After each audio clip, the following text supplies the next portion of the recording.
That sucks. The judge has denied not one, but two of Blake Lively's sanctions motions, and let me talk you through it. The first ruling was last night, and he said, yes, Jamie Heath does have to devastatingly turn over his full birth video to the woman who is going to try and weaponize it and use it against him and his wife.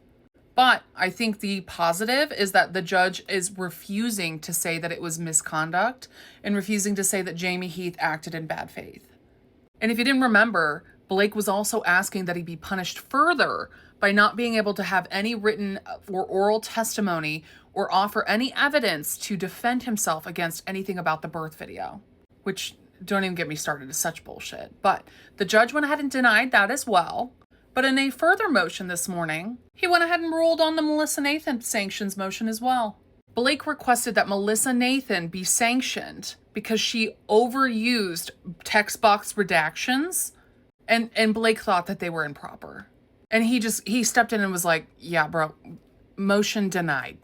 And so I know that I'm not a lawyer, but I've learned a lot along the way. And what I learned from this is that I think I'm picking up on the fact that the judge is cleaning house. He is making sure that that discovery record is clean, because these two sanctions motions were directly related to discovery that Blake is saying she didn't get, or was hidden from her, or whatever, right? So he's like, give her whatever she wants, make sure she has all of the evidence, any of the discovery she needs to help prove her claims, and we're going to make sure all these sides are clean. But I think what is telling from it is that the judge is actually refusing to say that the defendants, Melissa and Jamie, were acting in any sort of bad faith. So he is not willing to tip the scales. He is very neutral. He's like, whatever, give her what she needs. And we know he's been very liberal, very, broad with the discovery and allowing Blake to take and get whatever she needs in order to try and prove her claims.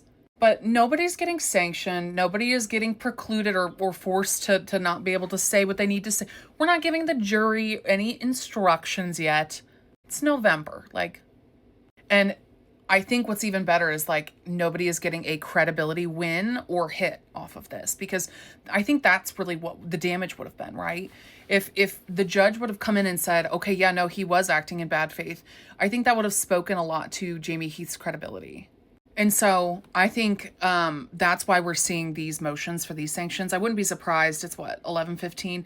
I wouldn't be surprised if he is, if not already, ruled on the Jones Works and Jen Abel motions for sanctions too, because if I recall, Stephanie Jones, following in Blake's footsteps, was also like, yeah, we should also get sanctions on Jen Abel, and she should be precluded from talking about IBNC and employment, right?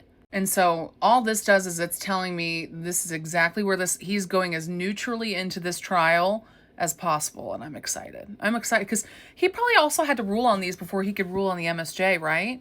And we're waiting on an opposition to that. Oh, I can't wait. I do still owe you guys an MSJ video. I think I'm just going to go over the evidence, because what do I know about MSJs? Nothing other than we got a huge dump of evidence. So I'll say I think this pink slush flavor is my least favorite, but I do love the cherry slush. And if I can find a cosmic stardust somewhere in the world, I need some more Lonnie in my life. I've actually loved the cherry twist lately too. I do the variety pack from Sam's Club and it lasts me a minute. So, okay, I'm gonna go back to work.